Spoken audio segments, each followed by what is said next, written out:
नमस्कार दोस्तों, मेरा नाम है अभिषेक और स्वागत है आपका इन्वेस्टेक गुरुकुल चैनल में। तो दोस्तों, आज हम लोग बात करेंगे कि हमें निफ्टी 50 इंडेक्स में इन्वेस्ट करना चाहिए या निफ्टी नेक्स्ट 50 इंडेक्स में इन्वेस्टमेंट करना चाहिए, या तो अगर इस दोनों के झंझट से बचना है, सेपरेट सेपरेट हमें इन्वेस्टमेंट करना है, इससे अच्छा है क्या कि हम लोग निफ्टी 100 इंडेक्स में ही क्यों ना इन्वेस्ट कर दे। क्योंकि बहुत से इन्वेस्टर्स ये सोचते हैं क्या कि निफ्टी 50 इंडेक्स और निफ्टी नेक्स्ट 50 इंडेक्स का जो कॉम्बिनेशन है वो निफ्टी 100 इंडेक्स में मिलता है, इसलिए निफ्टी 100 इंडेक्स में इन्वेस्ट करके हम लोग दोनों का बेनिफिट उठा सकते हैं। तो इस पर्टिकुलर टॉपिक पे भी हम लोग आज नजर डालेंगे और हम लोग सबके रिटर्न्स के हम लोग आज कैलकुलेट करेंगे और देखेंगे कि किसने कैसा रिटर्न दिया है, किसने कैसा परफॉर्मेंस दिया है।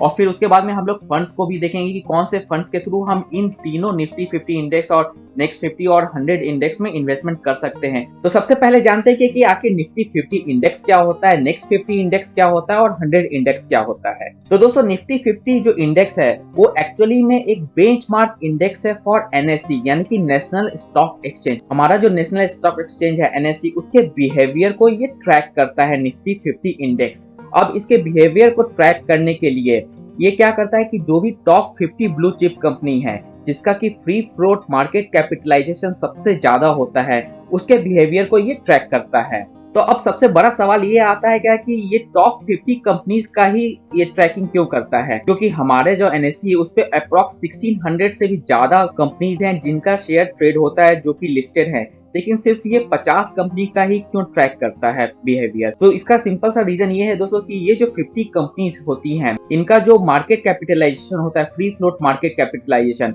वो ऑलमोस्ट 66% का होता है।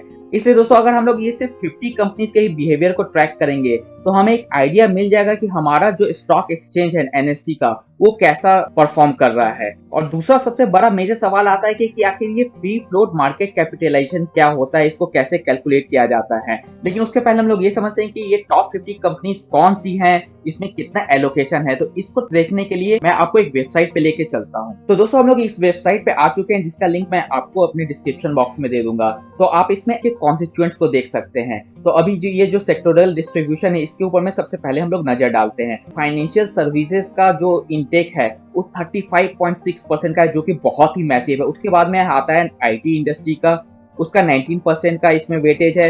ऑयल एंड गैस का 12% का वेटेज है। कंज्यूमर गुड्स का 10% का वेटेज है। तो ये जो चारों सेक्टर हैं ये मैसिवली कंट्रीब्यूट करते हैं निफ्टी 50 के इंडेक्स पे। अगर हम लोग फाइनेंशियल सर्विसेज पे डबल क्लिक करेंगे तो हम लोग देख सकते हैं कि कौन कौन से स्टॉक्स हैं जो कि इस फाइनेंशियल सर्विसेज में है और उनका वेटेज क्या है फ्री फ्लोट मार्केट कैपिटलाइजेशन के बेसिस पे। वीडियो में आगे बढ़ने से पहले दोस्तों, एक आपसे रिक्वेस्ट है कि अगर आपने चैनल सब्सक्राइब नहीं किया है तो प्लीज सब्सक्राइब बटन को क्लिक करके मेरा ये जो काउंट है यहाँ पे 56.7 के आसपास में रुका हुआ है, इसमें इंक्रीमेंट जरूर करें। और दोस्तों, अगर ये इन्फॉर्मेशनल वीडियो आपको पसंद आए तो वीडियोस में जाकर के लाइक करना मत भूलिएगा। अब बात करते हैं कि फ्री फ्लोट मार्केट कैपिटलाइजेशन क्या होता है जिसके बेसिस पे इन कंपनी को सेलेक्ट किया जाता है। तो अगर हम लोग फ्री फ्लोट मार्केट कैपिटलाइजेशन का डेफिनेशन देखेंगे तो इसके डेफिनेशन के बेसिस पे जो भी स्टॉक्स हमारे एनएससी पे ट्रेड कर रहे हैं उनका शेयर प्राइस कितना है और कितने स्टॉक्स अवेलेबल हैं पब्लिक डोमेन में पब्लिक होल्डिंग्स के लिए। तो इस दोनों को अगर हम लोग मल्टीप्लाई कर देंगे, share price multiplied by the number of shares available for public holding, तो इससे हमें फ्री फ्लोट मार्केट कैपिटलाइजेशन पता चल जाएगा। तो अब आप कहेंगे क्या कि ये अवेलेबल फॉर पब्लिक होल्डिंग का क्या मतलब होता है। तो इसका मतलब ये है दोस्तों कि ऐसे शेयर्स जो कि पब्लिक के पास में ट्रेड करने के लिए अवेलेबल है। इसमें एक्सक्लूड किया जाता है ऐसे शेयर्स जो कि प्रमोटर्स के पास में है, प्रमोटर्स के ग्रुप के पास में है, तो उन शेयर्स को एक्सक्लूड कर दिया जाता है। अगर गवर्नमेंट्स की होल्डिंग भी है ऐसे स्टॉक्स में तो उसको भी एक्सक्लूड किया जाता है। जो शेयर्स लॉक-इन्स होते हैं और जितने शेयर्स में एफडीआई कैटेगरी के द्वारा इन्वेस्ट किया गया है, इन सारे शेयर्स को एक्सक्लूड करके जो शेयर्स बचते हैं उसको हम लोग कहते हैं क्या कि वैसे उतने शेयर्स पब्लिक होल्डिंग के लिए अवेलेबल हैं। तो इसी के बेसिस पे दोस्तों निफ्टी 50 इंडेक्स में रैंक 1 से लेकर के रैंक 50 की कंपनीज को इंक्लूड किया जाता है। निफ्टी नेक्स्ट 50 में रैंक 51 से लेकर रैंक 100 तक की कंपनीज को इंक्लूड किया जाता है और निफ्टी 100 इंडेक्स में रैंक 1 से लेकर रैंक 100 तक की कंपनीज को इंक्लूड किया जाता है। और हर 3 महीने पर एक बोर्ड बैठता है जो ये सारे डेटा को एनालाइज करते हैं कि अभी के जो कंस्टिट्यूएंट्स हैं निफ्टी 50 के, उनका फ्री फ्लोट मार्केट कैपिटलाइजेशन कितना है। अगर उनका परफॉर्मेंस खराब होता है, उनका फ्री फ्लोट मार्केट कैपिटलाइजेशन नीचे गिरता है, तो ऐसी कंपनियों को उठा करके निफ्टी नेक्स्ट 50 में डाल दिया जाता है एज पर द रैंकिंग। और अगर निफ्टी नेक्स्ट 50 इंडेक्स में से कुछ कंपनी आउट परफॉर्म करती है और उनका free float market capitalisation increase हो जाता है, तो ऐसी कंपनीज के स्टॉक को निफ्टी नेक्स्ट 50 से उठा करके निफ्टी 50 के इंडेक्स में मूव कर दिया जाता है। और ये प्रोसेस क्वार्टरली किया जाता है, यानी कि हर 3 महीने पे किया जाता है। तो अभी जो भी मैं डेटा दिखाऊंगा आपको वो 31 दिसंबर का डेटा रहेगा। तो चलिए अब इंडेक्सेस के लॉन्ग टर्म परफॉर्मेंस को ट्रैक करते हैं। तो आप यहाँ पे देख सकते हैं क्या कि पिछले 1 साल और 2 साल के बीच में निफ्टी नेक्स्ट 50 ने निफ्टी 50 को आउट परफॉर्म किया है, और पिछले 1 साल में तो बहुत ही बड़े मार्जिन से आउट परफॉर्म किया है। लेकिन 3 साल और 5 साल का CAGR के अकॉर्डिंग निफ्टी 50 ने निफ्टी नेक्स्ट 50 को आउट परफॉर्म किया है। लेकिन लास्ट 10 ईयर्स का अगर हम लोग डेटा लेंगे तो आप यहाँ पे देख सकते हैं कि निफ्टी नेक्स्ट 50 ने 16.2% का CAGR रिटर्न दिया है और निफ्टी 50 ने 13.6% का CAGR रिटर्न दिया है। तो एक तरीके से निफ्टी नेक्स्ट 50 ने अच्छा रिटर्न दिया है पहले के मार्केट में। और मैं एक बात आपको और बता दूं कि आने वाले समय में Nifty next 50 as per my data analysis वो निफ्टी 50 को आउट परफॉर्म करेगा। तो इसका रीजन क्या है, चलिए जानते हैं। तो दोस्तों, जैसा कि मैंने आपको पहले इस वेबसाइट पे ले जाकर के दिखाया था, तो आप यहाँ पे देख सकते हैं कि इस पर्टिकुलर निफ्टी 50 का जो इंडेक्स है, इसका जो एलोकेशन है वो इन 4 सेक्टर में सबसे ज्यादा है। और अगर हम लोग इस वेबसाइट में ऊपर जाएंगे तो यहाँ पे एक फैक्ट शीट आएगा। इस फैक्ट शीट को अगर हम लोग डाउनलोड करके देखेंगे तो आप यहाँ पे देख सकते हैं क्या कि निफ्टी 50 का मोस्टली एलोकेशन इन 4 सेक्टर में है। और इन 4 सेक्टर को अगर हम लोग ऐड कर देंगे तो ये ऑलमोस्ट 78 to 80% का एलोकेशन निफ्टी 50 का सिर्फ इस 4 सेक्टर में है। यानी कि ये ब्रॉडर मार्केट को निफ्टी 50 एकोमोडेट नहीं करता है। और वहीं दूसरी तरफ दोस्तों, इनके अगर टॉप कॉन्स्टिट्यूएंट्स वाइज वेटेज देखेंगे तो इनका जो टॉप 10 स्टॉक्स हैं, इनके वेटेज को अगर हम ऐड करेंगे तो ये ऑलमोस्ट 60% के आसपास इनका वेटेज आएगा। यानी कि निफ्टी 50 का जो भी मूवमेंट है वो इन 10 स्टॉक्स पे बहुत ही ज्यादा डिपेंड करता है। और वहीं अगर हम लोग निफ्टी नेक्स्ट 50 का अगर हम लोग सेक्टोरल डिस्ट्रीब्यूशन देखेंगे तो आप यहाँ पे देख सकते हैं कि सेक्टोरल डिस्ट्रीब्यूशन में बहुत सारे सेक्टर्स हैं। ऑलमोस्ट 17 से 20 सेक्टर हैं जो कि निफ्टी नेक्स्ट 50 एकोमोडेट करता है अपने अंदर में। और इसके अगर हम लोग फैक्ट शीट्स को डाउनलोड करके देखें तो आप यहाँ पे देख सकते हैं क्या कि इसका sectoral representation almost 17 different sectors में है। और इनके टॉप कंस्टिट्यूएंट्स बाय वेटेज देखेंगे तो इनकी जो टॉप 10 स्टॉक्स होल्डिंग है उनको अगर हम ऐड करेंगे तो ये सिर्फ अप्रॉक्स 34% का वेटेज निकल के आएगा। तो यहाँ पे एक बात ये निकल के आ रही है कि स्टॉक एक्सचेंज अगर पोलराइज्ड वे में अगर कोई परफॉर्मेंस देता है, यानी कि financial services, IT, oil and gas, consumer goods, इसमें से किसी कोई सेक्टर अच्छा परफॉर्म करता है तब जाकर के निफ्टी 50 का रिटर्न बहुत ही ज्यादा अच्छा निकल के आएगा। लेकिन अगर मार्केट ब्रॉडर वे में अगर परफॉर्म करता है, यानी कि हर सेक्टर अपना परफॉर्मेंस देती है, अपना कंट्रीब्यूशन देती है मार्केट के ग्रोथ में, तब in that case Nifty next 50 पे हमें अपना बेट लगाना चाहिए। और करंट सिनारियो में दोस्तों हम देख सकते हैं क्या कि हमारी इकोनॉमी काफी ज्यादा डेवलप कर रही है और हर सेक्टर इस ग्रोथ में हमें कंट्रीब्यूट कर रहा है। तो अभी के सिनारियो में हम ये कह सकते हैं कि निफ्टी नेक्स्ट 50 में भी अपना एलोकेशन अच्छा खासा हर इन्वेस्टर्स को रखना चाहिए। अगर वो निफ्टी 50 और निफ्टी नेक्स्ट 50 में दोनों में इन्वेस्ट करना चाहते हैं तो दोनों में हर इन्वेस्टर को 50-50% का जरूर से इन्वेस्टमेंट करना चाहिए।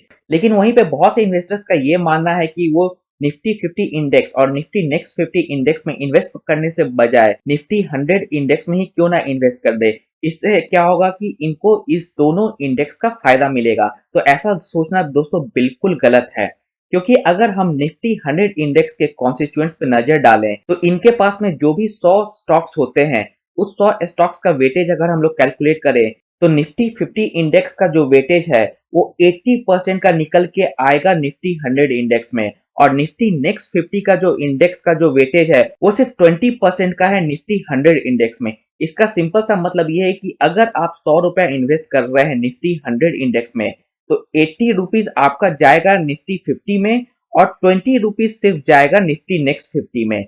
इसलिए मेरी राय में आप ये करें कि आप 50% का इन्वेस्टमेंट निफ्टी 50 इंडेक्स में करें और 50% का इन्वेस्टमेंट निफ्टी नेक्स्ट 50 में करें। अगर आप थोड़े से फिर भी थोड़ा से ज्यादा एग्रेसिव हैं, आप थोड़ा सा ज्यादा रिस्क लेकर के थोड़ा सा ज्यादा रिटर्न गेन करना चाहते हैं तो आप निफ्टी नेक्स्ट 50 में अपना एलोकेशन इंक्रीज करके 60% 70% तक कर सकते हैं। और जब रिस्क की बात आ ही गई तो चलिए इन इंडेक्सेस का हम लोग स्टैंडर्ड डेविएशन देखते हैं। तो आप यहाँ पे क्लियर कर देख सकते हैं कि निफ्टी नेक्स्ट 50 का जो स्टैंडर्ड डेविएशन है वो 26.7 का है, जो कि बाकी दोनों के इंडेक्सेस से ज्यादा है।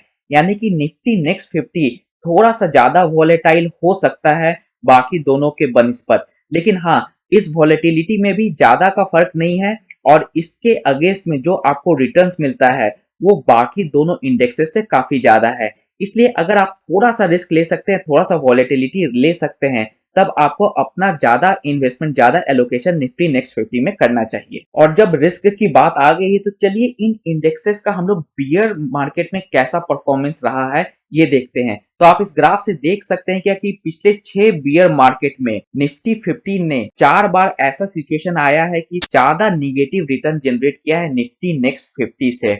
तो इससे ये हमें पता चल सकता है क्या कि निफ्टी नेक्स्ट 50 थोड़ा सा ज्यादा वॉलेटाइल तो है, लेकिन जब मार्केट बियरिश होता है तब ये कम निगेटिव रिटर्न जनरेट करता है in comparison to Nifty 50 index. तो चलिए बात करते हैं कुछ फेवरेट म्यूचुअल फंड्स की। तो निफ्टी 50 में मुझे 3 फंड्स है जो सबसे ज्यादा पसंद आते हैं। एक है एसबीआई निफ्टी इंडेक्स फंड, दूसरा है ICICI prudential Nifty index fund और तीसरा लास्ट में जो पसंद आता है वो है यूटीआई निफ्टी इंडेक्स फंड। तो आखिर ये मुझे लास्ट में क्यों पसंद आता है, क्योंकि इसका एक्सपेंस रेशियो 0.2% का है और बाकी दोनों आईसीआईसीआई और एसबीआई दोनों का एक्सपेंस रेशियो 0.17% का है। बिकॉज ये जो इंडेक्स फंड्स होते हैं ये पैसिव फंड्स होते हैं, इसमें बस कॉपी और पेस्ट करना होता है, इसके अलावा इन इंडेक्स फंड्स में कुछ नहीं करना होता है। इसलिए इसमें कोई भी रिसर्च एंड डेवलपमेंट की टीम नहीं लगती है और इसी के बेसिस पे जो एक्सपेंस रेशियो होता है, जो मैनेजमेंट चार्ज होता है, वो सबसे ज्यादा कम होना चाहिए। तो ये एक बेसिस है कोई भी अच्छे इंडेक्स फंड को सेलेक्ट करने का। और दूसरा क्राइटेरिया आता है किसी भी अच्छे इंडेक्स फंड को सेलेक्ट करने का, वो है ट्रैकिंग एरर। तो पिछले एक साल में देख सकते हैं कि 0.45% का ट्रैकिंग एरर दिया है एसबीआई इंडेक्स फंड ने, जो कि अफोर्डेबल है। उसी तरीके से आईसीआईसीआई का अगर हम ट्रैकिंग एरर देखें तो पिछले एक साल में इसका 0.3% का ट्रैकिंग एरर है और पिछले 2 साल में इसका ट्रैकिंग एरर 0.4% का, जो कि अफोर्डेबल है। उसी तरीके से यूटीआई निफ्टी फंड का हम देखेंगे तो पिछले 2 साल में इसका भी 0.4% का है, जो कि अफोर्डेबल है और पिछले एक साल का जो ट्रैकिंग एरर है इसमें भी 0.3% का है, जो कि अफोर्डेबल है। अब बात करते हैं निफ्टी नेक्स्ट 50 इंडेक्स फंड में। तो इसमें मेरा सबसे पहला पिक निकल के आता है एसबीआई निफ्टी नेक्स्ट 50 इंडेक्स, दूसरा पिक है UTI Nifty next 50 index fund और तीसरा भी ICICI prudential Nifty next 50 index fund. तो दोनों निफ्टी 50 और निफ्टी नेक्स्ट 50 में दोनों में मुझे 3 एएमसी पसंद है, आईसीआईसीआई, यूटीआई और एसबीआई। इस तीनों में आप इन्वेस्टमेंट करके चल सकते हैं। और जहां तक बात करते हैं निफ्टी 100 इंडेक्स फंड्स की, तो आप यहाँ पे देख सकते हैं सिर्फ एक्सिस म्यूचुअल फंड के पास ही एक ऐसा फंड है जो कि निफ्टी 100 इंडेक्स में इन्वेस्ट करता है और इसका एक्सपेंस रेशियो भी 0.15% है, जो कि बहुत ही ज्यादा अफोर्डेबल है। और पिछले 6 महीने, 1 साल और 2 साल का अगर हम लोग ट्रैकिंग एरर देखेंगे तो ये दिन प्रतिदिन ट्रैकिंग एरर्स कम होते जा रहे हैं। इसलिए मुझे निफ्टी 100 इंडेक्स में अगर आपको इन्वेस्ट करना है तो एक्सिस निफ्टी 100 इंडेक्स फंड के साथ आप जा सकते हैं। तो आशा करता हूं दोस्तों आज का वीडियो आपको पसंद आया होगा। इसी तरीके के एजुकेशनल और इन्फॉर्मेशनल कंटेंट्स के लिए हमारी टीम के साथ में जुड़े रहे हैं। तब तक के लिए दोस्तों खुश रहें, स्वस्थ रहें एंड कीप इन्वेस्टिंग। जय हिंद।